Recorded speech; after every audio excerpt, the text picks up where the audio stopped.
छोटी सी बात बताता हूं, बहुत सी बातें कही अपने आप फिनिश हो जाती हैं। इन्होंने कहा आर्य बाहर से आए और 1200 बीसी के आसपास आए।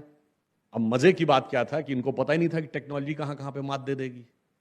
जब लेट 80s में और अर्ली 90s में सैटेलाइट आ गए और सोनोग्राफिक पिक्चर दिखने लगी, तो वह सरस्वती नदी, जिसका ऋग्वेद में सबसे प्रबलता के साथ वर्णन है, उसका ट्रैक दिख गया।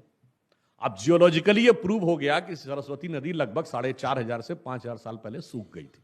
इसका मतलब वो लगभग 3000 बीसी में सूख गई थी, जो हमारी कालगणना से मैच खाता है। महाभारत का काल 5100 वर्ष पूर्व है और उसमें सरस्वती नदी के क्षीण होने का जिक्र है। तो आप ये बताइए, अगर वो 1000 या 1200 बीसी में आए, तो जो नदी 2000 साल पहले लुप्त हो गई थी, हरहराती हुई सरस्वती नदी का वर्णन कर रहे हैं वो। ये अपने आप में बात कॉन्ट्रडिक्ट हो गई।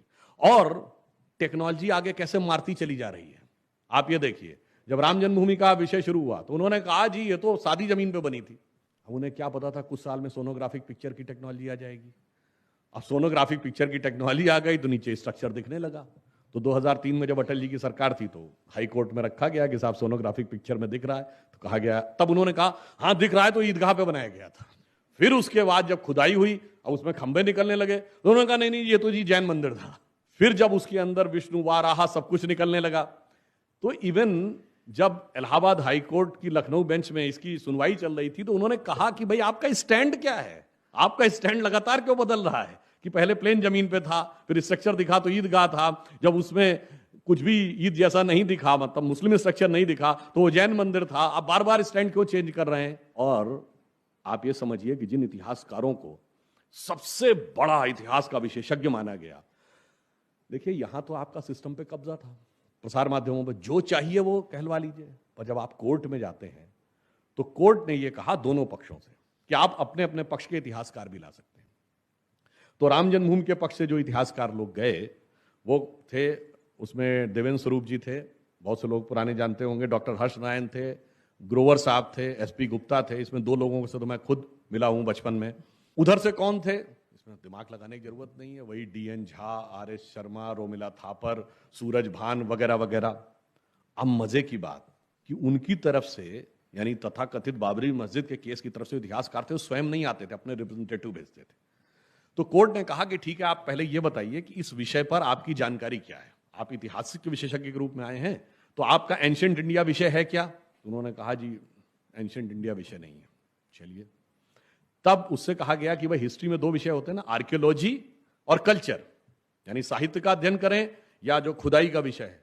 तो उन्होंने बाकायदा लिखित में दिया कि आर्कियोलॉजी हमारा विषय नहीं है, यानी खुदाई संबंधी चीजों के बारे में हम नहीं बता सकते, क्योंकि जो कुछ निकल रहा था खुदाई से निकल रहा था।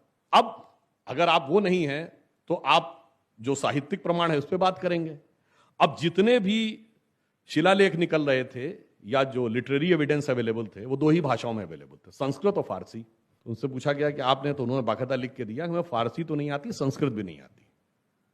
अब आप सोचिए कि जन न लिखाई जानते थे न खुदाई जानते थे, और दावा यह कि सारी खुदाई जानते थे।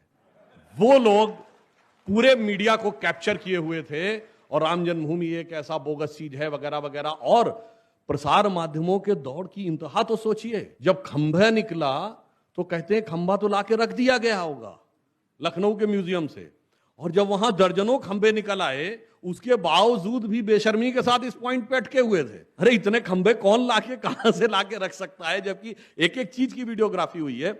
यह सिर्फ इसलिए बताया, आज हमारे पास एक अवसर है कि प्रसार माध्यमों ने जो वातावरण बनाया है वो टेक्नोलॉजी से मात खा रहे हैं। आज जिसको भी आप कुछ भी कह लीजिए, व्हाट्सएप यूनिवर्सिटी में, मैं नहीं कहता व्हाट्सएप पे हर चीज सही है, मगर आज हर आदमी के हाथ में वो चीज आ गई है कि अगर वो चाहे तो वो वेरीफाई तुरंत कर सकता है, और उसमें से 75% चीजें लॉजिक के द्वारा क्रॉस चेक करके वेरीफाई की जा सकती हैं। अब यहीं पर तो उनका सारा मामला फंस गया।